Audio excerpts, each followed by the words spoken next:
So what even counts as an open world game? It sounds easy until you try to answer it,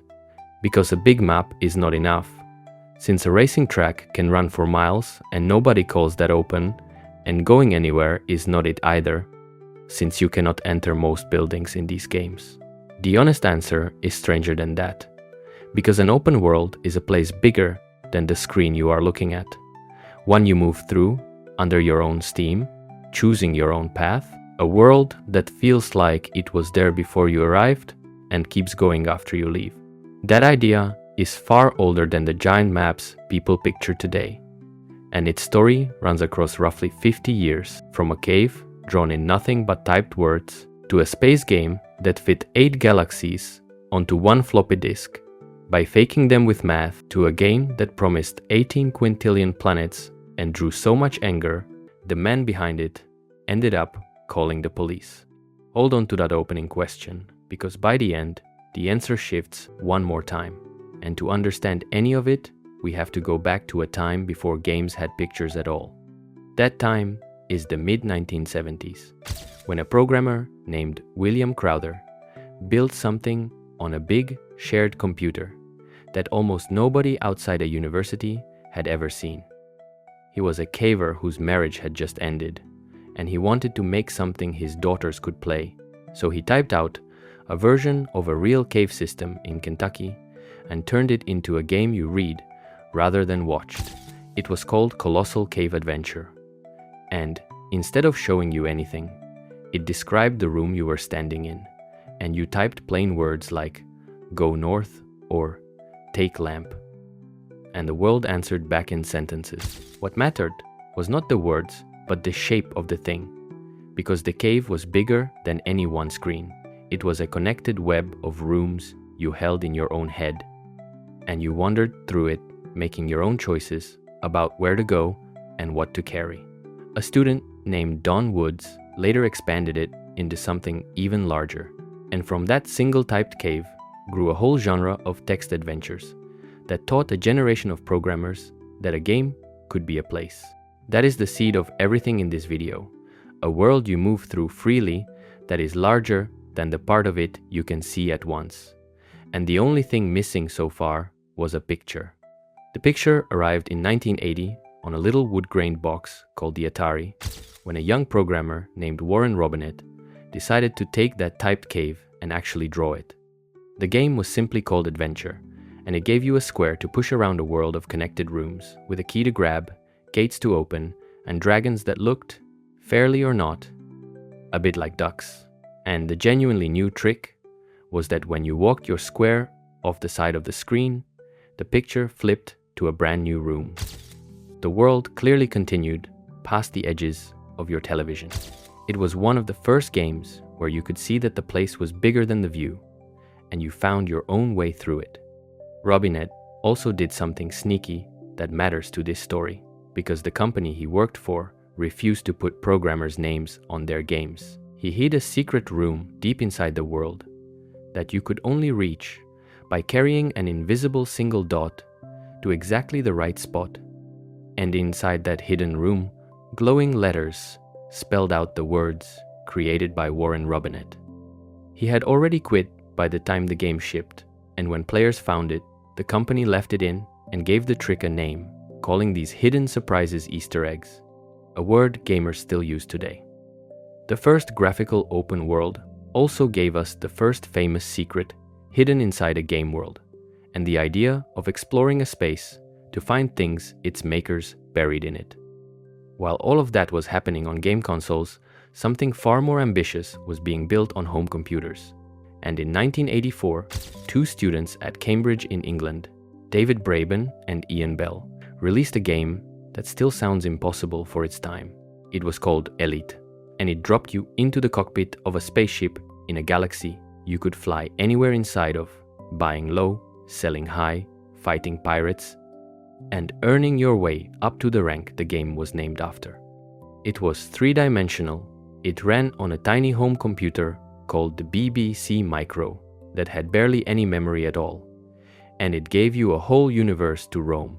which on paper should not have fit on the machine. The trick they used is one of the most important ideas in this whole story. So hold on to it, because rather than storing every planet by hand, which the machine could never have held,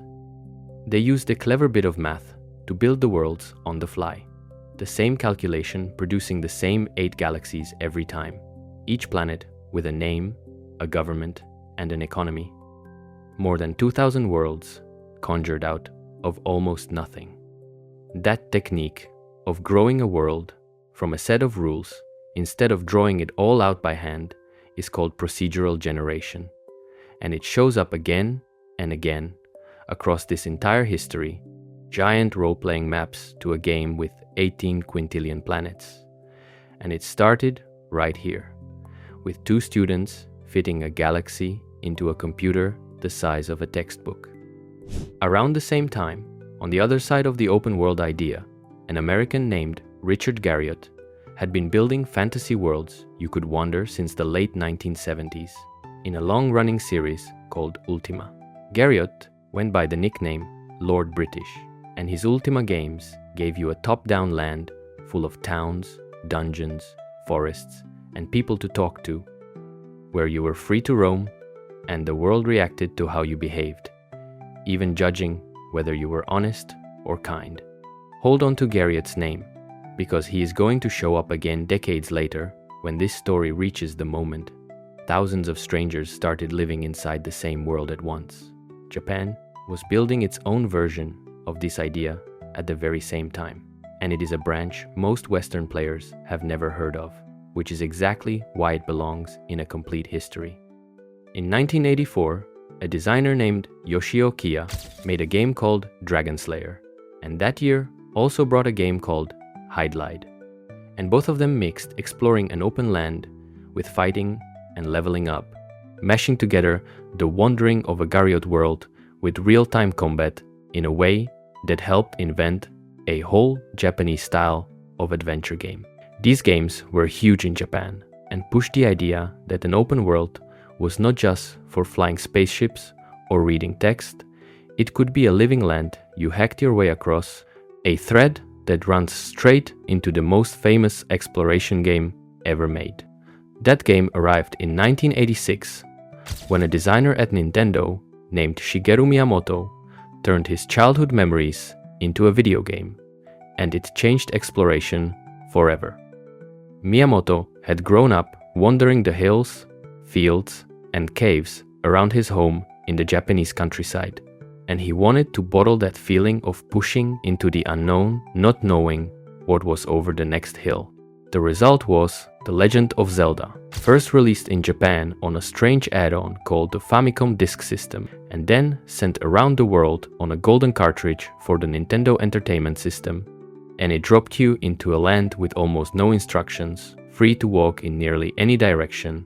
burning bushes and bombing walls, to find the secrets it never told you were there. What made Zelda matter to this story is that it took the freedom of those computer worlds and made it work on a cheap console in millions of homes, and it trusted the player to figure the world out alone,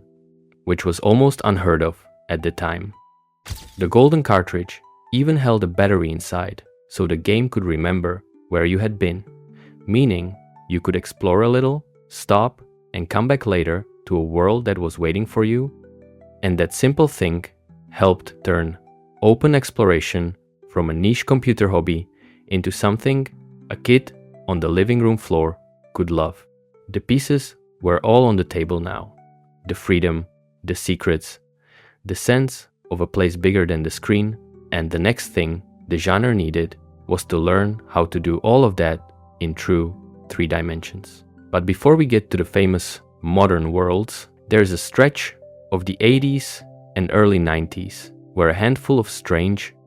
ambitious games tried to build open 3-dimensional places long before the hardware was really ready. And the most hardcore fans know these are where the modern open world was first prototyped. The earliest is Mercenary from 1985,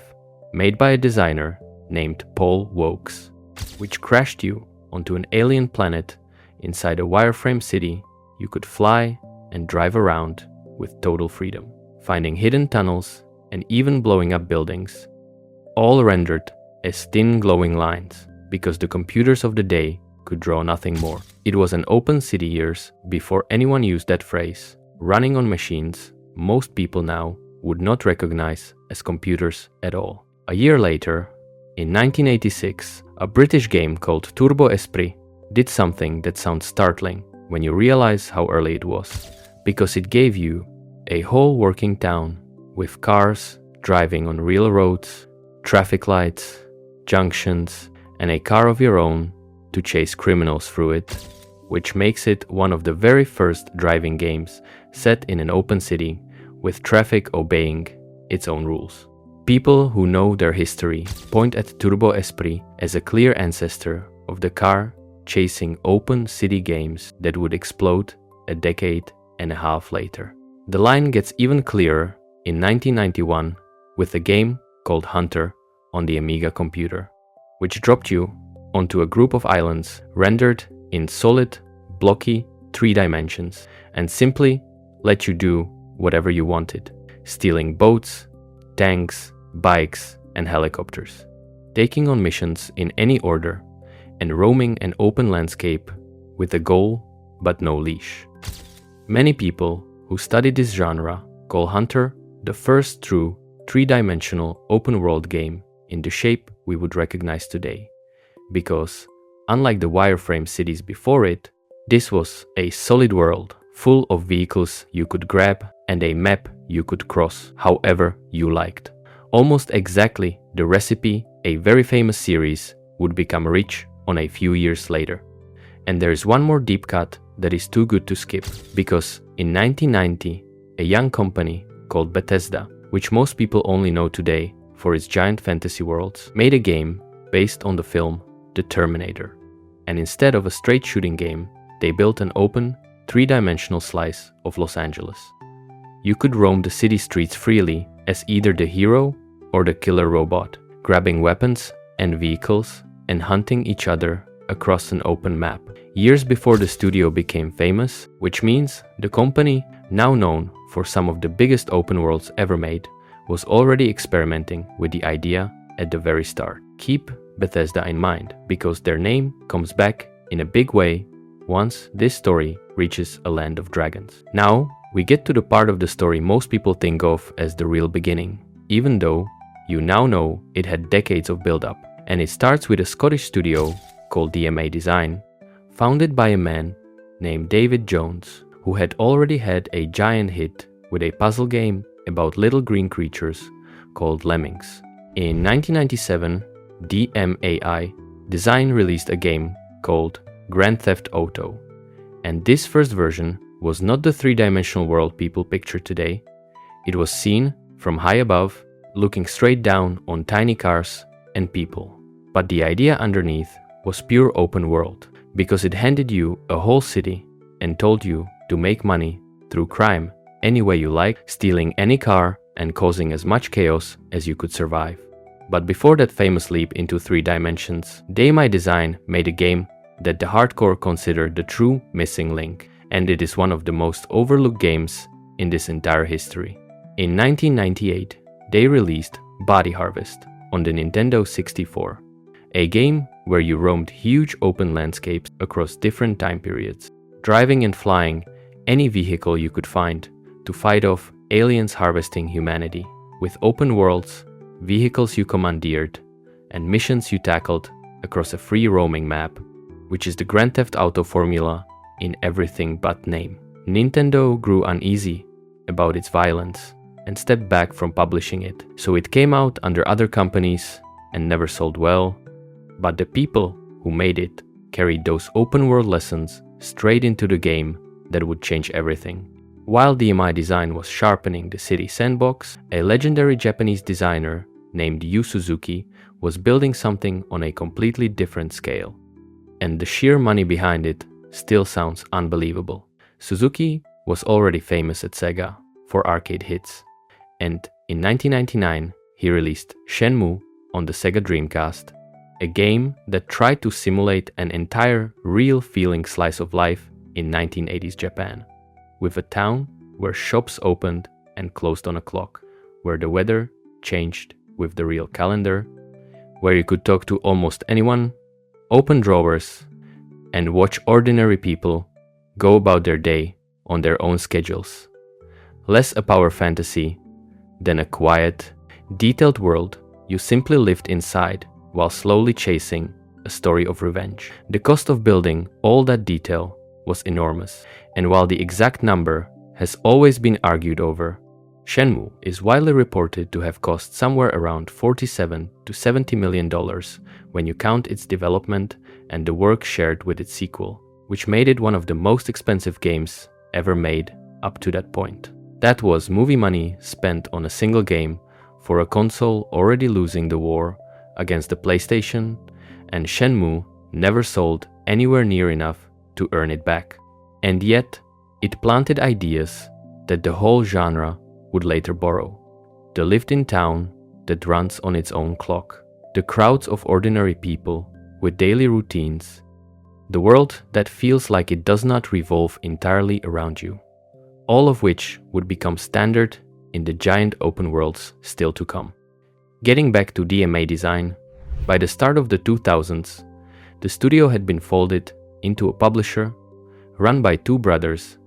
named Sam and Dan Houser under a label called Rockstar Games, and the team itself was renamed Rockstar North. In 2001, they took everything they had learned from the top-down crime games and from Body Harvest and rebuilt it in full 3 dimensions. And the result, Grand Theft Auto 3, is one of the most important games ever released. For the first time, you stood inside a complete city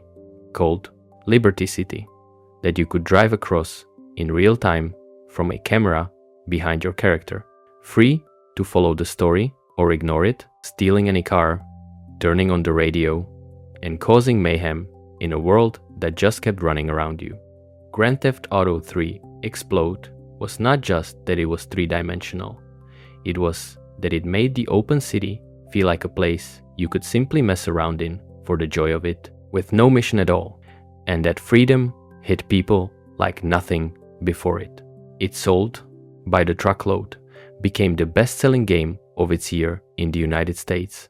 and went on to move many millions of copies, and almost overnight every big publisher wanted its own open city. Because suddenly, the most exciting thing in games was a world you were set loose inside of, rather than a series of levels. From this single game, the phrase open world stopped being niche and became one of the biggest selling points in the business. And the rest of the 2000s became a race to build bigger, busier worlds than Liberty City. Now here is where that name from earlier finally pays off, because while Rockstar owned the open city, the studio, called Bethesda, was busy building open worlds on a scale almost nobody else dared to try, and it had been doing it through a fantasy series called The Elder Scrolls. The second game in that series, Daggerfall, came out in 1996, and its world was so vast it is hard to believe, covering an area reported to be roughly the size of Great Britain, stuffed with thousands of towns and dungeons and hundreds of thousands of people to meet. They could only build something that enormous by leaning on that same trick from Elite,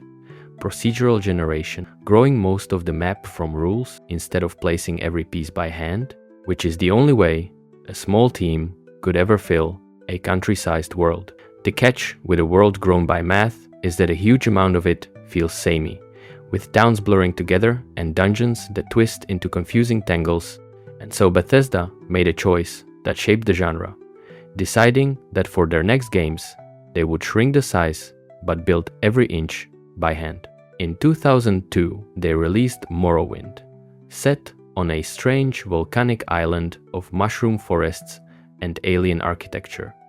a world far smaller than Daggerfall, but crafted piece by piece with hand-placed towns, weird creatures, and its own deep history, written into books you could read on the shelves. Then, in 2006, came Oblivion, which pushed those handmade worlds into glossier 3 dimensions, rolling green countryside, and a famous system where townspeople followed daily schedules of their own, building on that lived-in feeling Shenmue had reached years before. With Rockstar showing how much money an open city could make, the rest of the 2000s turned into a flood of free roaming worlds, a few of which invented tricks the whole genre still uses. In 2004, a game based on the film Spider-Man, the second one, did something that sounds simple but was beloved, building a full open version of New York City where you swung from building to building on web that stuck to the real towers around you. And that web swinging felt so good, people happily ignored the missions just to fly through the city, which proved that how it felt to move through an open world could matter more than anything you did in it. That same year, Rockstar themselves raised the bar again with Grand Theft Auto San Andreas, which traded a single city for an entire fictional state with 3 big cities, countryside, deserts, forests, and mountains in between, all in one connected world you could fly a plane across. It was enormous, and it crammed in so many side activities that the map almost stopped being about the story at all, which started a quiet argument that runs through the rest of this history. The question of whether stuffing a world with endless things to do makes it richer or just busier. Hold on to that argument, because it eventually grows into one of the genre's biggest complaints. A few years later, in 2007, a game called Crackdown solved the problem that had been holding these worlds back, and the studio behind it ties this whole thread together because Crackdown was made by Real-Time Worlds, a company founded by David Jones, the very same man who had started DMI Design and the original Grand Theft Auto. Crackdown was a superhero game where you leapt across rooftops, collecting glowing orbs, but its real achievement was a clever streaming technique that loaded the city in pieces just ahead of you as you moved, so the whole sprawling place could exist without ever stopping to load, which is the hidden technology that lets the giant, seamless worlds of today work at all. The man who helped invent the open city sandbox also helped invent the trick that made the next generation of them possible. Also, in 2007, a Canadian studio called Ubisoft Montreal, the flagship team of the French company Ubisoft, released a game that would shape, for better and worse, almost every big open world is built to this day, and it was called Assassin's Creed, directed by a designer named Patrice Désilets. It dropped you into beautifully recreated historical cities. You could climb almost like a spider, and to help you find your way, it had you climb tall towers that revealed the surrounding map and dotted it with icons of things to go do. That one design, climb a tower to fill in the map, then work through a checklist of markers, was so neat and so easy to copy that it spread to countless games, and it eventually became the thing people point at when they complain that open worlds all feel the same. So remember the tower, because its shadow falls over the rest of this story. 2 more games from this stretch deserve their own beat, because they pull the open world in opposite directions. One was a series called Just Cause, which leaned all the way into chaos and spectacle, giving you a grappling hook, a parachute, and a giant island playground built mostly so you could cause enormous explosions and stunts however you dreamed them up, which pushed the idea of the world as a toy box. The other was Far Cry 2 in 2008, set in a harsh stretch of Africa, which went the serious direction and let fire spread realistically across dry grass, made your guns jam and wear out and refuse to hold your hand, building a hostile world that felt like it genuinely did not care whether you lived. And between those 2 games you can see the genre splitting into worlds built for fun and worlds built to feel real. While all of that was happening, a completely separate branch of the open world had been growing the whole time. One where the world stayed running on a faraway computer whether you were playing or not, and it was filled not with characters the game controlled, but with thousands of real human strangers logged in at once. This is where Richard Garriott pays off, because in 1997 he took his Ultima Fantasy World Online and launched Ultima Online, one of the first big games where a giant persistent land existed on the internet for everyone at once, with players building homes, running shops, forming towns, and robbing each other, all inside a world that never paused or reset just because you logged off. 2 years later, in 1999, a game called EverQuest pushed that idea into solid 3 dimensions, becoming the first widely successful online world you could explore from inside your own character's eyes, and it swallowed people whole, with players spending so many hours grinding through its dungeons and forming tight little groups that the game earned the nickname Evercrack, because leaving it felt nearly impossible. People made real friendships, real rivalries, and in some cases, real marriages inside these worlds, and a few neglected their actual lives so badly that it became a genuine worry, which is the moment the open world stopped being a place you visited and became a place some people effectively moved into. Then, in 2004, a studio called Blizzard released a game that turned this whole branch into a worldwide obsession, World of Warcraft. A colorful, welcoming online world, so polished and easy to fall into that it pulled in players who had never touched a game like it before. At its height, it had more than 12 million people paying every month to live inside the same fantasy land, a number bigger than the population of many countries, and it became such a part of culture that it showed up in cartoons and the news, full of guilds, raids, and friendships that lasted decades. World of Warcraft proved an open world did not even need to be about you at all. It could be a shared place whose real magic was the millions of other people standing in it next to you. By the start of the 2010s, the open world had grown up, the streaming technology worked, the budgets were huge, and the genre entered a stretch that produced some of the most loved games ever made, one after another. It opened in 2010 with Red Dead Redemption, made by Rockstar San Diego, which took the open city formula and moved it to the dying days of the American Old West, giving you a gorgeous open frontier of deserts, canyons, and dusty towns to ride across on horseback, where the world breathed with wandering animals, traveling strangers, weather rolling over the hills. And it showed this kind of world could carry a slow, sad, genuinely moving story. Then, in 2011, Bethesda returned to close the loop on their fantasy worlds with The Elder Scrolls V, better known as Skyrim, and it became a phenomenon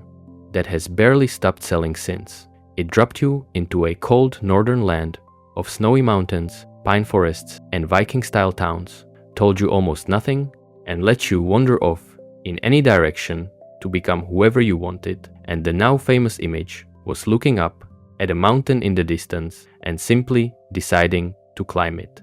Skyrim sold tens of millions of copies, got re-released onto seemingly every machine ever built, and became a kind of shorthand for the whole genre. But it only worked because Bethesda had spent 15 years and 4 earlier games, from Daggerfall to Morrowind to Oblivion, learning how to build a world by hand. The overnight giant was really 2 decades in the making. That very same year, 2011, a completely different kind of open world came roaring out of almost nowhere, built by a single Swedish programmer named Marcus Persson, went by the nickname Notch. His game was Minecraft, and it brought that old idea of procedural generation, the same trick from Elite and Daggerfall, to its wildest extreme, generating an effectively endless world out of blocks you could dig up and stack back together however you liked. There was no story, no list of missions, just a fresh world grown from math every time you started, and the result was the best-selling video game in history, with hundreds of millions of copies sold, because it turned out that the purest open world of all was one with no goal except to wander, dig, and build whatever you could dream up. And then, in 2013, Rockstar dropped the game that became the single biggest entertainment launch the world had ever seen, Grand Theft Auto V, set in a vast open version of Southern California, with a huge city, hills, ocean, and countryside, played through 3 different criminals you could switch between on the fly. On its very first day, it pulled in around $800 million, and within 3 days, it had passed $1 billion in sales, beating the opening of any movie or game before it, which made a single open-world game one of the most successful pieces of entertainment ever released by any industry. It cemented the open world not just as a popular kind of game, but as the place where the biggest money in all of entertainment now lived. With the money proven, studios started pouring everything they had into the writing and detail of these worlds. And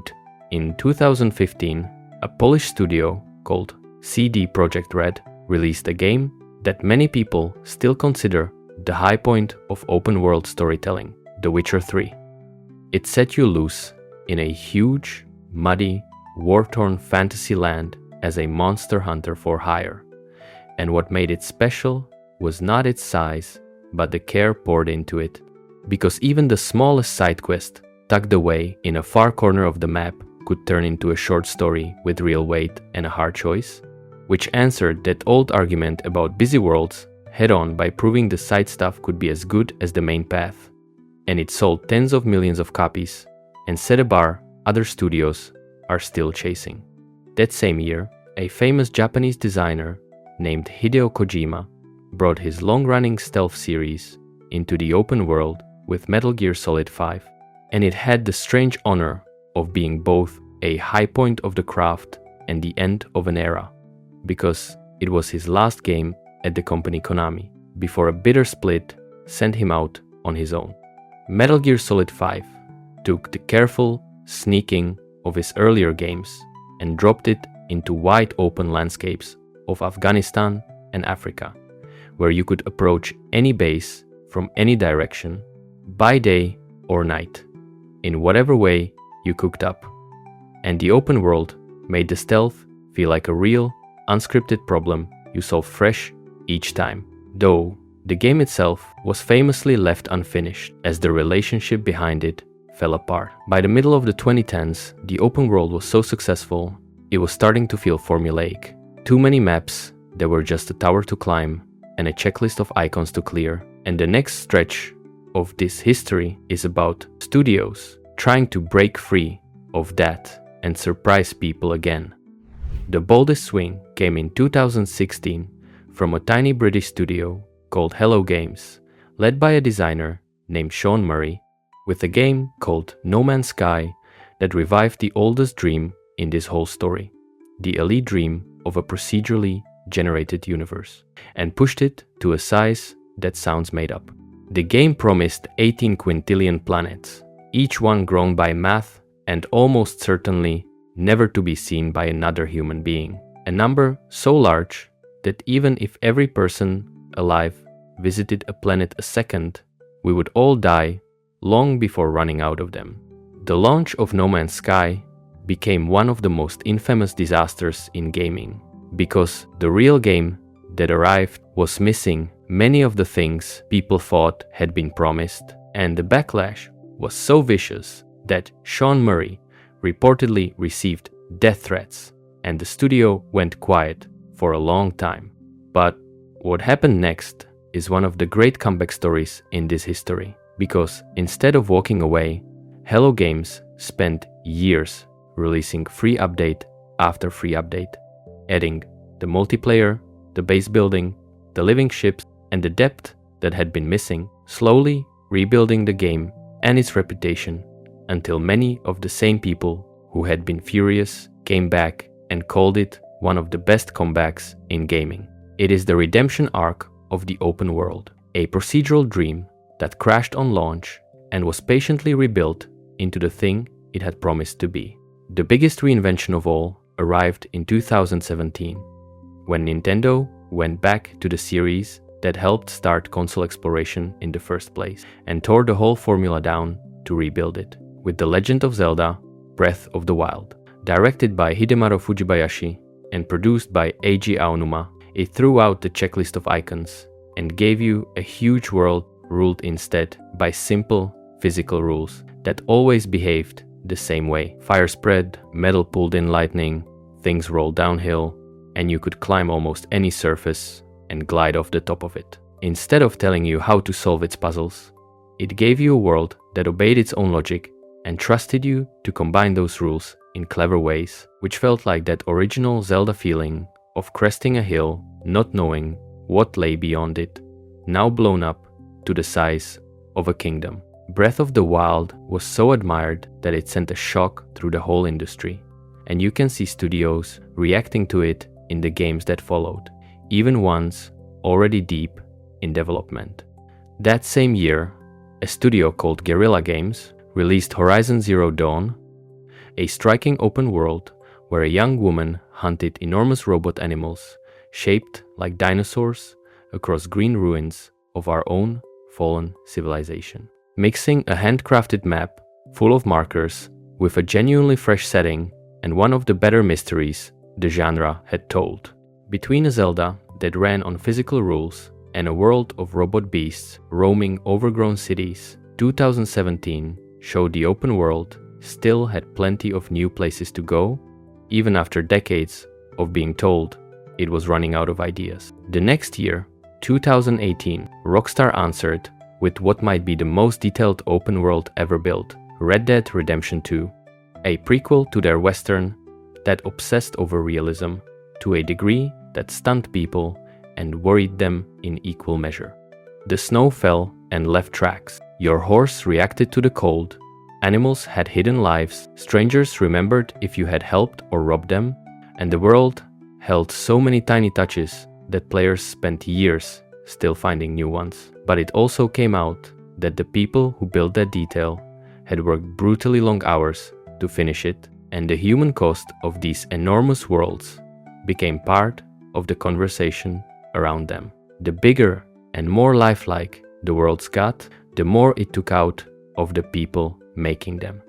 which is a threat we have to sit with before this story ends. Rounding out this stretch, in 2020, a studio called Sucker Punch released Ghost of Tsushima, set on a Japanese island during a Mongol invasion, and it took a gentle swing at that old icon checklist problem by trimming the cluttered map and instead letting the wind itself guide you, blowing gusts of leaves in the direction of your next goal. So you spent your time looking at a beautiful world rather than at a screen full of markers. It was a small idea, but a telling one, because it showed that even the studios making traditional open worlds had heard the complaint that the maps were getting too busy, trying to get the player to simply look up and travel through the place again, which sets up exactly the argument waiting at the end of this history. That brings us close to the present and to a game that pulled the whole genre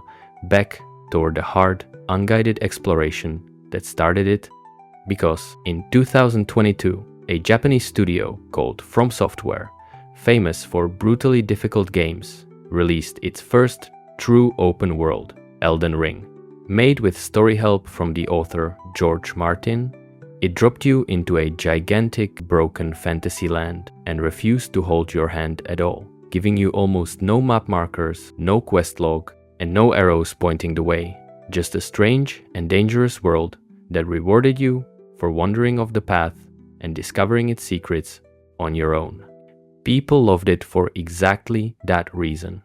and it sold more than 20 million copies in its first year alone, proving that after decades of busy checklist maps, a huge number of players were hungry to be dropped into a world and left alone to explore it. The very next year, in 2023,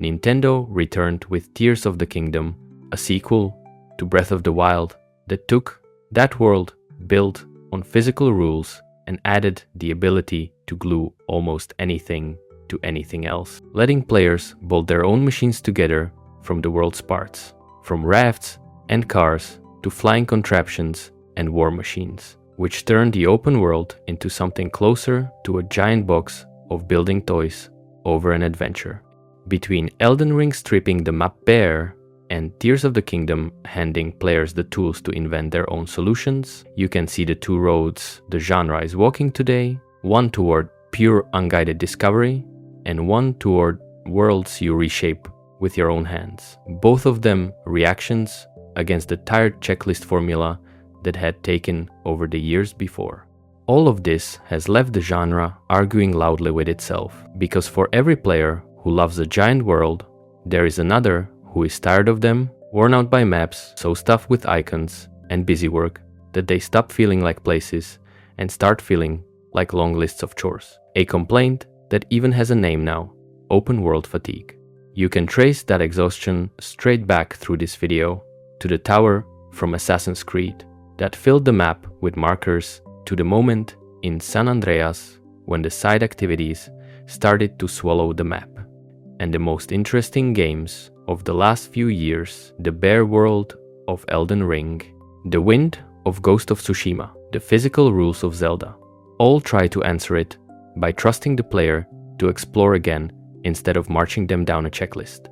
The genre that started with the simple thrill of walking off the edge of the screen is, after 50 years, trying to remember how to make that thrill feel new. A history that only listed games would be only half the story, because the real mark these worlds left is on the people who lived inside them, and that goes far beyond just enjoying them. These huge open spaces grew their own communities, where players swap screenshots of perfect sunsets they stumbled on, trade tales of wild things no designer ever scripted,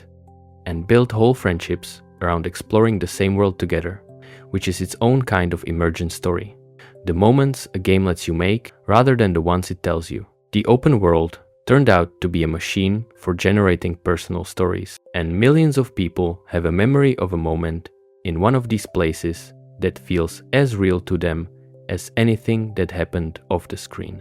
Some people turn these endless worlds into something the makers never imagined, like the speedrunners who study a giant map for thousands of hours just to learn how to tear across it in record time,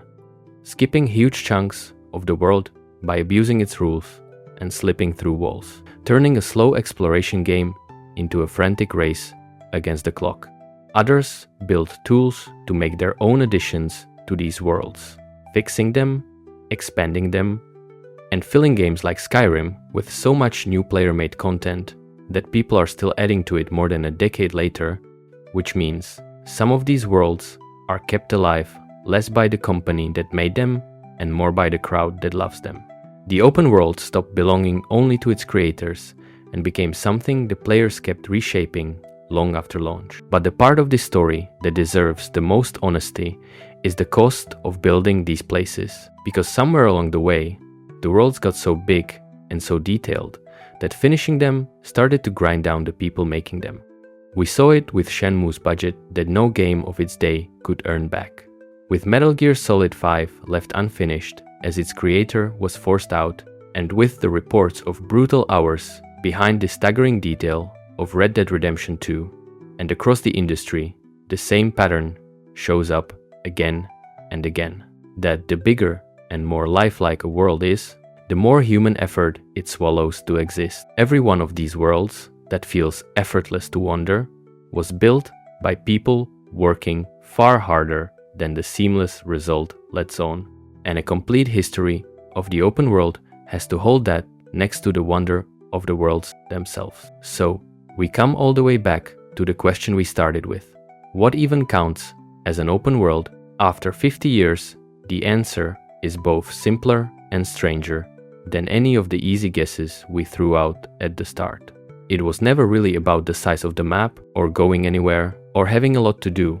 because we have seen tiny wireframe cities, endless block worlds, quiet little towns that all count, and giant busy maps that somehow feel like the least open of all. What ties them together? From a cave made of typed words, through a galaxy folded into a textbook-sized computer, past a dragon that looked more like a duck and a secret room hidden in the world, all the way to a kingdom you climb hill by hill, is that one thing we landed on at the start. A world bigger than the screen you watch it through, that was there before you arrived and keeps going after you leave. And that lets you choose your own way through it. The whole 50-year story has been people chasing the exact feeling Warren Robinet gave players when they first walked their little square off the edge of the screen, and the world simply kept going. And as long as somebody is still walking toward a distant hill just to see what is on the other side, this history is nowhere near finished.